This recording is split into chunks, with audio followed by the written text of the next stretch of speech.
نحمده نصلي على رسوله الكريم أما بعد فأعوذ بالله من الشيطان الرجيم بسم الله الرحمن الرحيم رب اشرح لي صدري ويسر لي أمري واحلل عقدة من لساني يفقهوا قولي رب يسر ولا تعسر وتمم بالخير آمين يا رب العالمين. موسیٰ علیہ السلام کا واقعہ ہم پڑھ رہے تھے.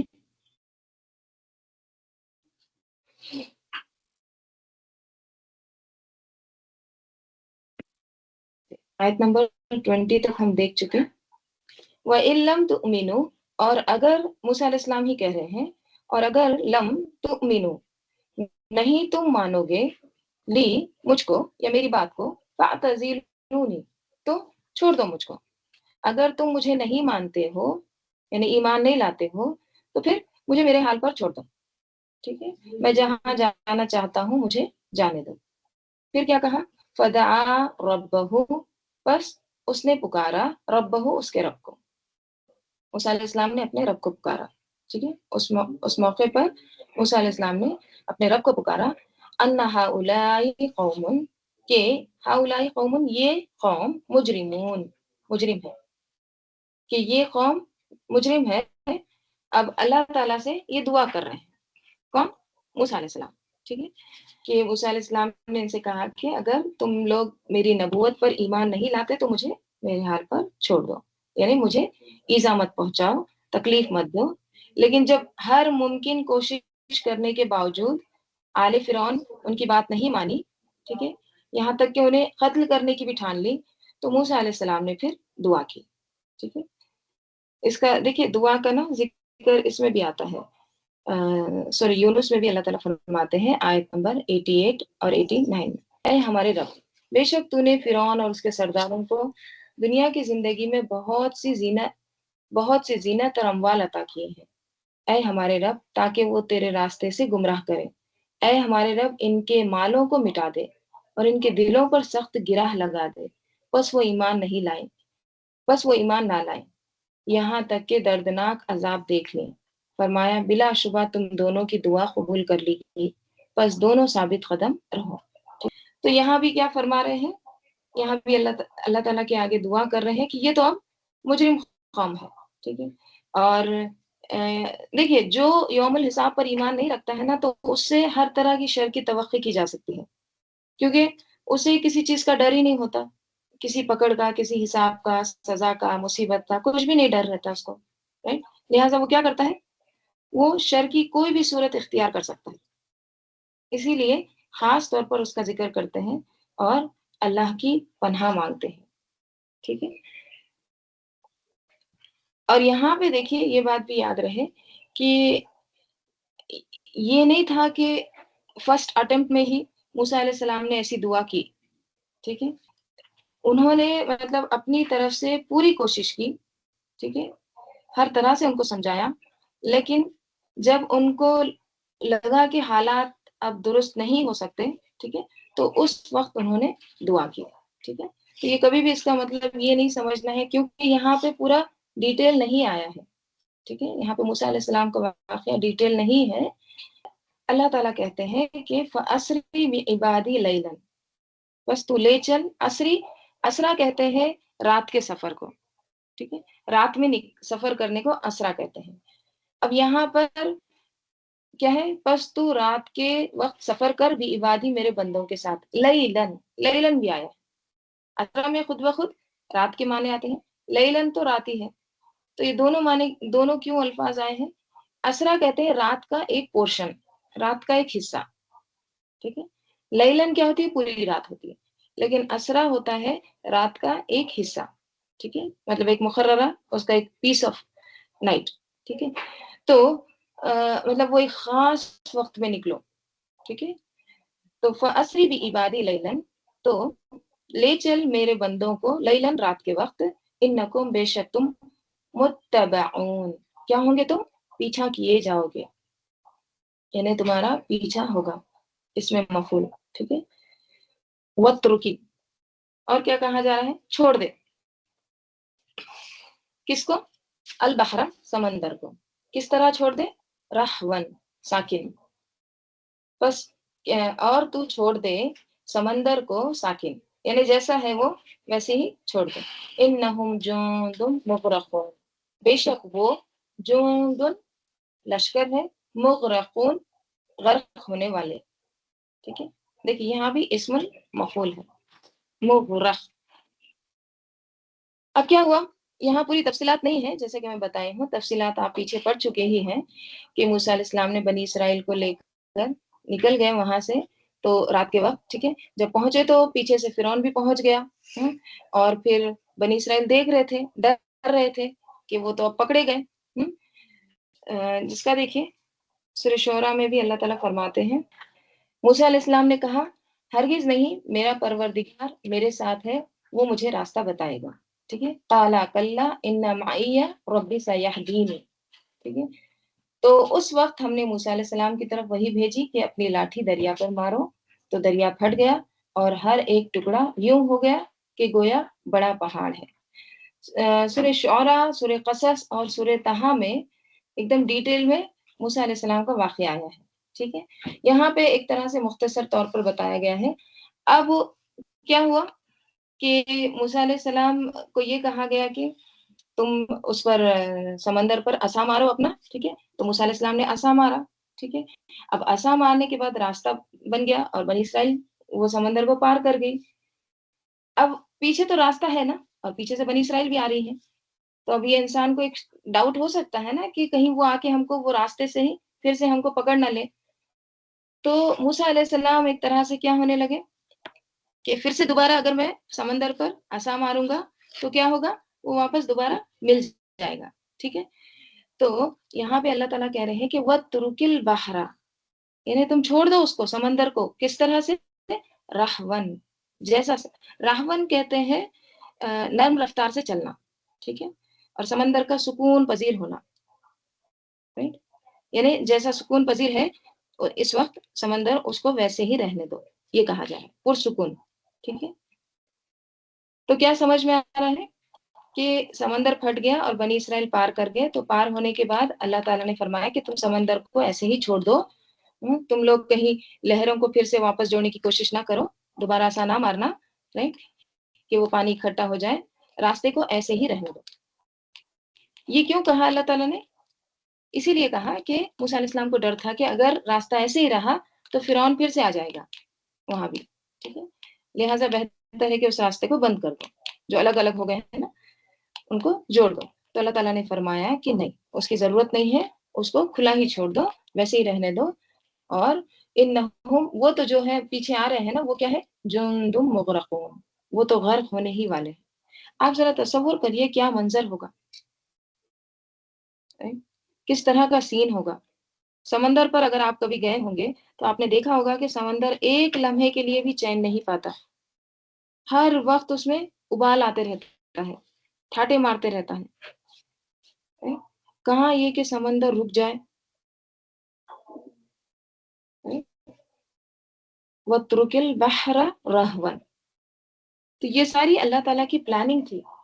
جیسے اللہ تعالیٰ سورہ اعراف میں فرماتے ہیں فَانْتَقَمْنَا مِنْهُمْ فَأَغْرَقْنَاهُمْ فِي الْيَمِّ، تو ہم نے ان سے انتقام لیا، پس انہیں سمندر میں غرق کر دیا، اس وجہ سے کہ بے شک انہوں نے ہماری آیات کو جھٹلایا اور وہ ان سے غافل تھے.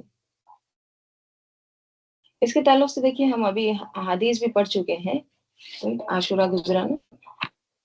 عبداللہ بن عباس رضی اللہ عنہما بیان کرتے ہیں کہ جب نبی صلی اللہ علیہ وسلم مدینہ میں تشریف لائے تو آپ نے یہودیوں کو دیکھا کہ وہ عاشورہ کا روزہ رکھتے تھے. تو آپ نے ان سے پوچھا یہ کیا وجہ ہے کہ تم عاشورہ کا روزہ رکھتے ہو؟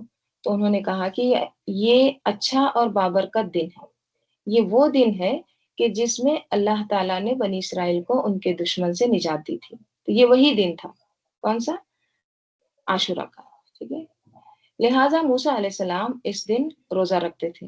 تو بنی اسرائیل لہٰذا موسیٰ علیہ السلام اس دن روزہ رکھتے تھے. تو نبی صلی اللہ علیہ وسلم نے فرمایا میں تم سے زیادہ موسیٰ علیہ السلام کا حقدار ہوں. چنانچہ آپ نے اس دن کا روزہ رکھا اور اس کے رکھنے کا حکم بھی دیا.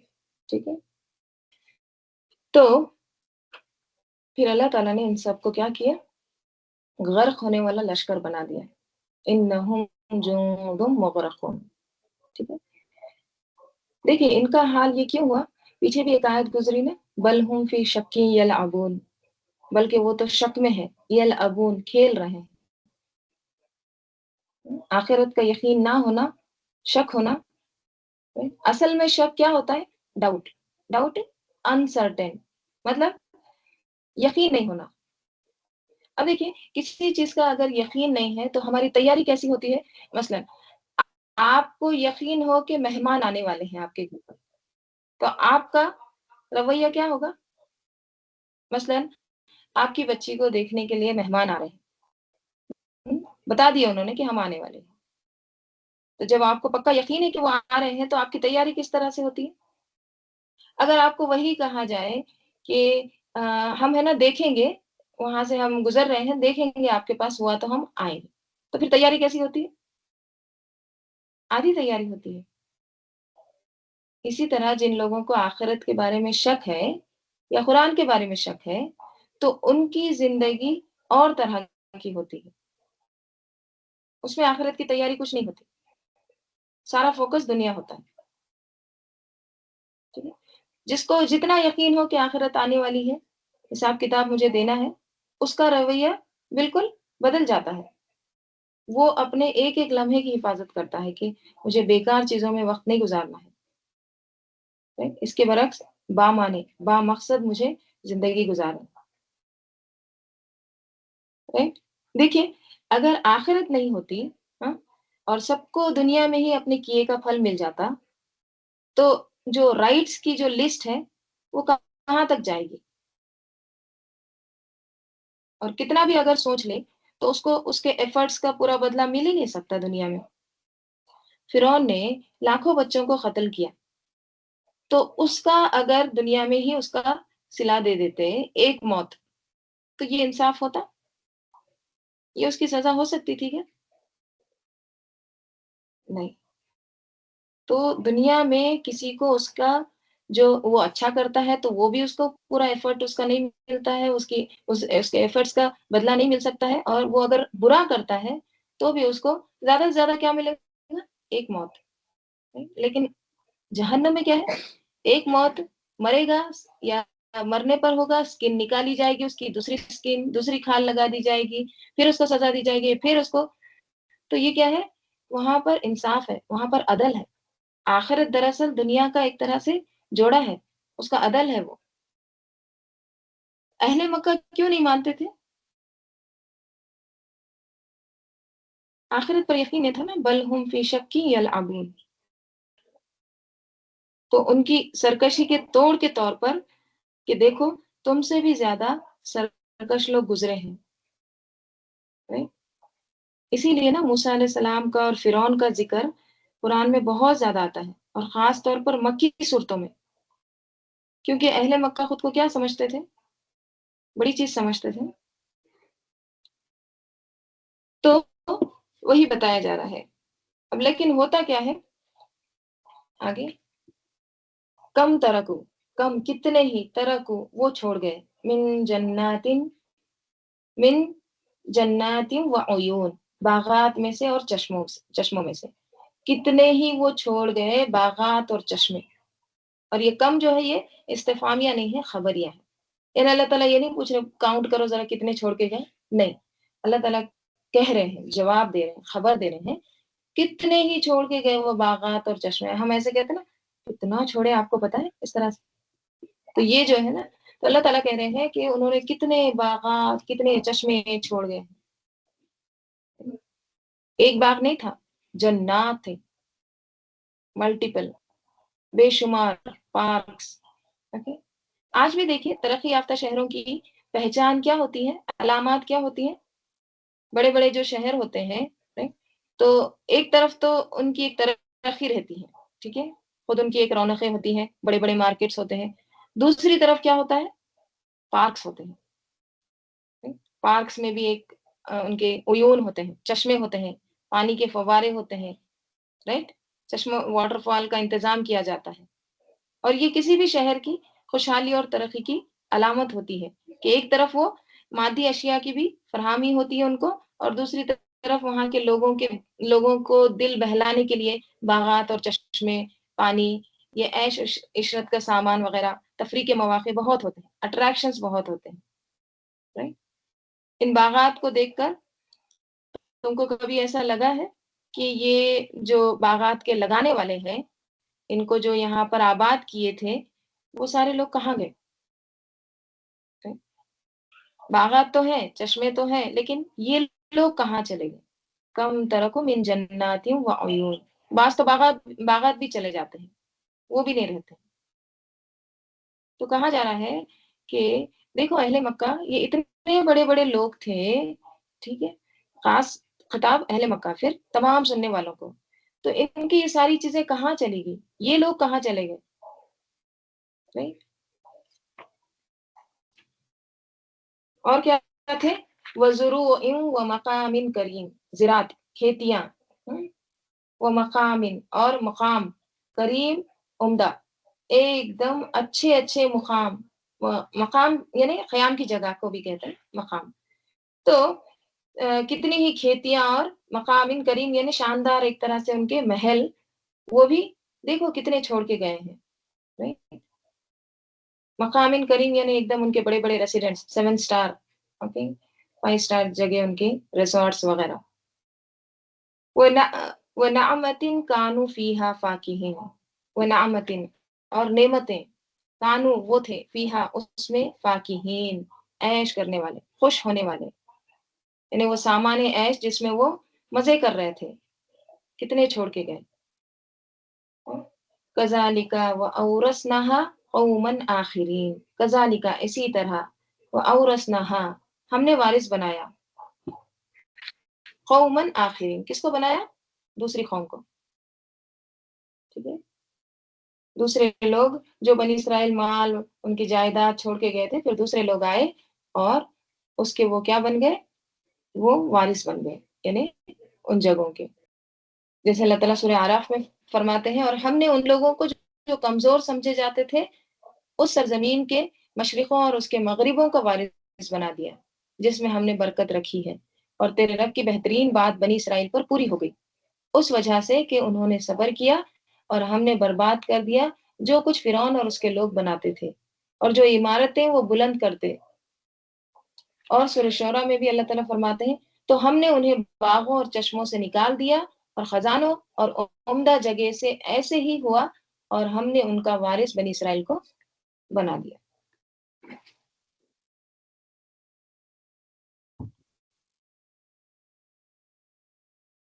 یہاں بھی کیا فرمایا؟ کذالک وَأَوْرَثْنَاهَا قَوْمًا آخِرِينَ فما بکت علیہم السماء، فما پسنا بکت رویا، علیہم السماء ان پر آسمان، والارض اور زمین، پس بکت کا فائل آ رہا ہے السماء والارض، پس ان پر نہ رویا آسمان اور زمین، وما کانوا منظرین اور نہ وہ تھے منظرین مہلت دیے جانے والے، ان پر نہ ہی آسمان رویا اور نہ ہی زمین روئی، اور نہ ہی وہ مہلت دیے جانے والوں میں سے تھے، ٹھیک ہے، نہ ان کو مہلت دی گئی۔ دیکھیے آسمان اور زمین بھی روتے ہیں، ٹھیک ہے، آسمان کس پر روتا ہے؟ آسمان نیک آدمی کے دنیا سے چلے جانے سے روتا ہے۔ کیوں؟ کیونکہ نیک آدمی کیا کرتا ہے؟ نیکیاں کرتا ہے، تسبیحات پڑھتا ہے، اللہ کا ذکر کرتا ہے، تو وہ جو نیک اعمال ہے اس کے وہ اوپر چڑھتے ہیں نا، تو اب اوپر جانے کا سلسلہ منقطع ہو گیا، ٹوٹ گیا، تو پھر آسمان کیا کرتا ہے؟ آسمان روتا ہے، رائٹ؟ مطلب ایسے لوگ جن سے خیر کا کام پھیلا تھا، رائٹ، وہ اللہ کی مجلس سے آباد کرتے تھے، سجایا کرتے تھے، تو پھر اب وہ سب کام رک گیا، تو ایسے لوگوں کے جانے پر، انتقال پر زمین اور آسمان روتے ہیں۔ آپ کو پتا ہوگا ایک صحابی تھے کون سے؟ سعد بن معاذ رضی اللہ عنہ، ٹھیک ہے، تو جب ان کا انتقال ہوا تو آپ صلی اللہ علیہ وسلم نے کیا فرمایا تھا کہ عرش کانپ اٹھا، اور اتنے فرشتے اترے ہیں کہ آج سے پہلے نہیں اترے۔ پھر آپ صلی اللہ علیہ وسلم جس ممبر پر خطبہ دیتے تھے نا، جب اس کو تبدیل کیا گیا تو وہ بھی رونا شروع کیا تھا، ٹھیک ہے، ایک کھجور کا تنا تھا نا جس پر آپ صلی اللہ علیہ وسلم خطبہ دیتے تھے، تو صحابہ رضی اللہ عنہم نے بھی اس کی آواز سنی، بلک بلک کر رو رہا تھا، رائٹ؟ تو آسمان اور زمین روتے ہیں۔ ابن عباس نے فرمایا رضی اللہ عنہما، ہاں مخلوقات میں سے ہر ایک کے لیے آسمان میں ایک دروازہ ہے جس سے اس کا رزق نازل ہوتا ہے اور اوپر عمل جاتا ہے۔ یعنی آسمان میں ایک دروازہ ہے تو اس سے کیا ہوتا ہے؟ رزق نازل ہوتا ہے اور عمل اوپر جاتا ہے۔ جب مومن فوت ہو جاتا ہے، یعنی جب ایمان والا فوت ہو جاتا ہے تو اس کا وہ دروازہ بند کر دیا جاتا ہے جس سے اس کا عمل اوپر جاتا اور رزق نازل ہوتا تھا، اور جب وہ اس کے عمل کو اوپر آتے ہوئے نہیں دیکھتا تو رونے لگتا ہے۔ کون؟ آسمان۔ اسی طرح جب وہ زمین اسے نہیں دیکھتی جس پر وہ نماز ادا کیا کرتا تھا اور اللہ کا ذکر کیا کرتا تھا، تو وہ زمین بھی اس پر روتی ہے۔ قوم فرعون کے نہ تو زمین میں نیک آثار تھے اور نہ ان کا کوئی نیک عمل ہی اوپر جاتا تھا، اس لیے ان پر نہ آسمان رویا اور نہ زمین۔ ٹھیک ہے، تو ایسے لوگ کیا ہوتے ہیں جو کچھ نیکی بھی نہیں کرتے ہیں، ٹھیک ہے، ظلم بھی کرتے ہیں، فساد بھی کرتے ہیں زمین پر، تو ایسے لوگ زمین پر بوجھ ہوتے ہیں۔ مجرم لوگ جب دنیا سے جاتے ہیں تو زمین سکھ کا سانس لیتی ہے۔ کیوں کہا گیا کہ جنازہ اچھا ہو یا برا ہو جلدی اس کو دفناؤ؟ اگر وہ اچھا ہے تو اپنے اچھے انجام کو جلدی پہنچ جائے، اور اگر وہ برا ہے تو اپنے کندھوں سے وہ برائی کے بوجھ کو نکال کر پھینک دو۔ تو ایسے مجرموں پر ہر چیز لعنت کرتی ہے۔ اس کے برعکس جو خیر کی تعلیم دیتا ہے اس کے لیے ہر چیز دعائیں کرتی ہے، کیونکہ ہر چیز اللہ کی اطاعت میں لگی ہوئی ہے نا۔ جب آپ اللہ کے طرف لوگوں کو بلاتے ہیں، ٹھیک ہے، جب آپ خود اللہ کے اطاعت گزار بنتے ہیں اور لوگوں کو بھی بلاتے ہیں تو پھر ہر چیز بھی آپ کی وفادار ہو جاتی ہے۔ اور جب آپ نافرمانی کرتے ہیں اللہ کی تو ہر چیز کیا ہو جاتی ہے؟ بیزار ہو جاتی ہے۔ تو یہاں پہ ان کے لیے جب یہ غرق ہوئے، نہ آسمان رویا اور نہ زمین روئی، وما کانوا منظرین، اور نہ ہی وہ ان کو مہلت دی گئی، ان کو کچھ بھی سیکنڈ چانس نہیں دیا گیا، سب کچھ برباد ہو گیا۔ ان کا جو آرٹ تھا، ان کی جو ترقی تھی، کوئی ان کے راز جاننے والا باقی نہ رہا۔ کسی کے پاس کچھ علم، ہنر، فن، جو کچھ بھی تھا وہ کسی اور کو ٹرانسفر نہیں کر سکے۔ سب ان کے جو آرٹسٹ تھے، جو بھی ان کے ماہرین تھے، سب کے سب چلے گئے۔ اسی لیے نا آج تک ان کے بہت سے راز نہیں کھلے ہیں، پتہ ہی نہیں کسی کو۔ دیکھیے کوئی بھی علم کب بچتا ہے، کب باقی رہتا ہے؟ جب علم والے بچتے ہیں، علم والے چلے جائیں تو علم ان کا جو بھی ہے سب کچھ ساتھ ہی چلا جاتا ہے۔ ٹھیک ہے، اور جانے سے پہلے ان کا فرض کیا بنتا ہے کہ وہ جو کچھ ان کے پاس علم ہے وہ دوسروں کو دے کر جائیں یا لکھ کر جائیں۔ اب جب یہ چلے گئے تو ان کا جو لکھا ہوا تھا وہ کوئی پڑھ ہی نہیں سکتا تھا۔ کیوں؟ کیونکہ پڑھنے والے بھی چلے گئے، جو ان کے دل و دماغ میں تھا وہ ساتھ لے کر چلے گئے۔ ٹھیک ہے، تو اللہ کو اس بات کی کوئی پرواہ نہیں تھی کہ انہوں نے اتنی محنت کی تھی، انہوں نے اتنے کائنات کے راز دریافت کیے تھے، تو یہ باقی رہے آنے والی نسلوں کے لیے؟ نہیں، ان کو ایک طرح سے پوری طرح ختم کر دیا گیا۔ اس کے فساد کے ساتھ ان کو ایک طرح سے پوری طرح غرق کر دیا گیا۔ وما کانوا منظرین، اللہ بے نیاز ہے، اللہ کو کسی کے ترقی کی، کسی کے ہنر کی، علم کی، فن کی ضرورت نہیں ہے۔ اللہ نے ہمیں ان سب چیزوں کے لیے پیدا نہیں کیا ہے۔ اگر اللہ کی اطاعت نہیں تو ہر علم کیا ہے؟ بیکار ہے۔ تو ان کو مہلت نہیں دی گئی۔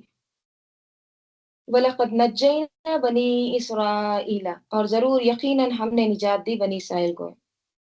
من العذاب المہین، کس سے؟ رسوا کن عذاب سے۔ اور کون دیتا تھا وہ عذاب؟ اللہ تعالیٰ فرماتے ہیں سورہ بقرہ میں وَإِذْ نَجَّيْنَاكُمْ مِنْ آلِ فِرْعَوْنَ يَسُومُونَكُمْ سُوءَ الْعَذَابِ، اور ہمارے ان احسانات کو یاد کرو جب ہم نے تم کو قوم فرعون سے نجات بخشی، وہ لوگ تم کو بڑا دکھ دیتے تھے، تمہارے بیٹوں کو تو قتل کر ڈالتے تھے اور بیٹیوں کو زندہ رکھنے دیتے تھے، اور اس میں تمہارے پروردگار کی طرف سے بڑی سخت آزمائش تھی۔ سورہ اعراف میں اللہ تعالیٰ فرماتے ہیں اور ہمارے ان احسانوں کو یاد کرو جب ہم نے تم کو فرعونیوں کے ہاتھ سے نجات بخشی، وہ لوگ تم کو بڑا دکھ دیتے تھے، تمہارے بیٹوں کو قتل کر ڈالتے تھے، بیٹیوں کو زندہ رہنے دیتے، اور اس میں تمہارے پروردگار کی طرف سے سخت آزمائش تھی۔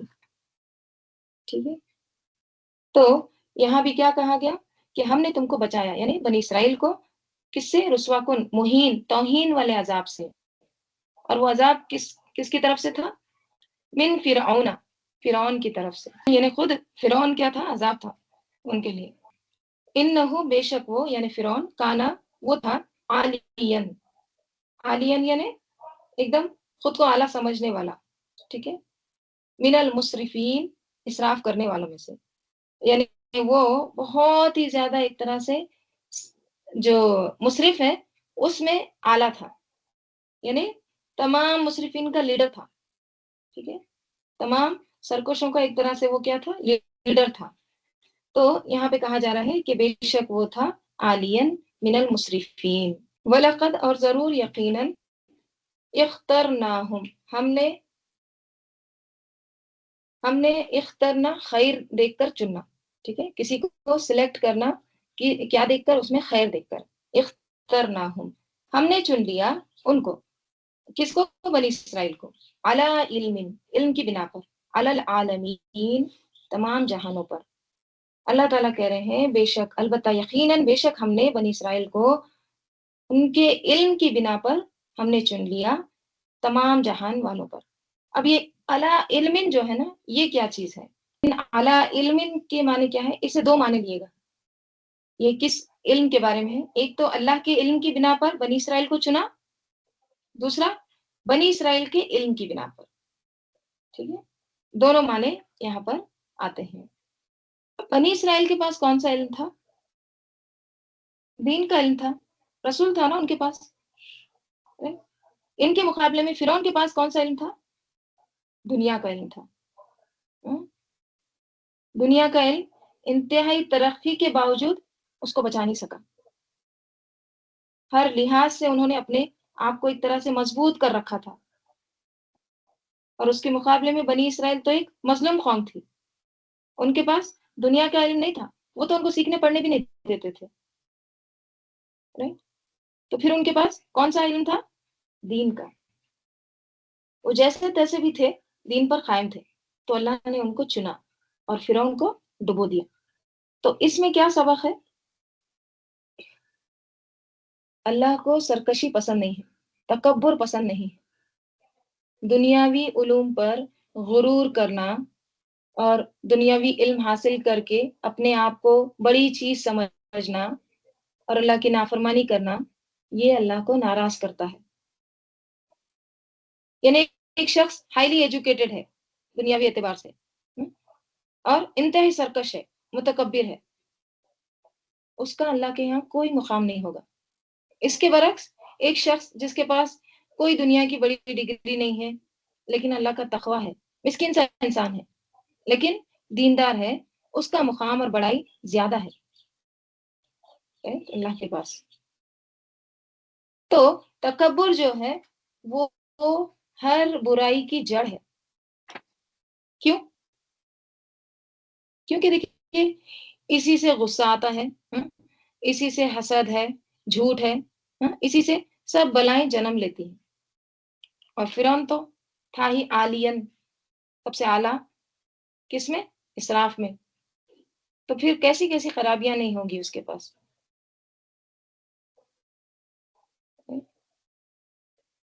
اچھا، یہ تکبر کو کیسے ختم کیا جا سکتا ہے؟ اس چیز کو کیسے ختم کرنا ہے؟ اگر انسان یہ سوچے کہ خواہ میں بڑا ہوں یا چھوٹا ہوں، سبھی ایک ہی گڑھے میں جانے والے ہیں، خواہ کوئی فرعون ہو، قارون ہو، حامان ہو، یا کوئی غریب ہو، فقیر ہو، مسکین انسان ہو، دونوں کہاں پہنچیں گے؟ خبر کے گڑھے میں. تو اصل بڑائی کس کی ہوگی؟ جو اٹھتے وقت بڑا ہوگا قیامت کے دن. اللہ کی نظر میں خواہ وہ دنیا میں مسکین تھا، کوئی اس کو پوچھتا نہیں تھا، کوئی اس کی طرف دیکھتا نہیں تھا، اس کو کوئی اہمیت نہیں دیتا تھا، لیکن وہ تقوی والا ہوگا، اللہ سے ڈرنے والا ہوگا، ایمان والا ہوگا، تو وہ اللہ کے پاس بہت بڑا مقام رکھتا ہے.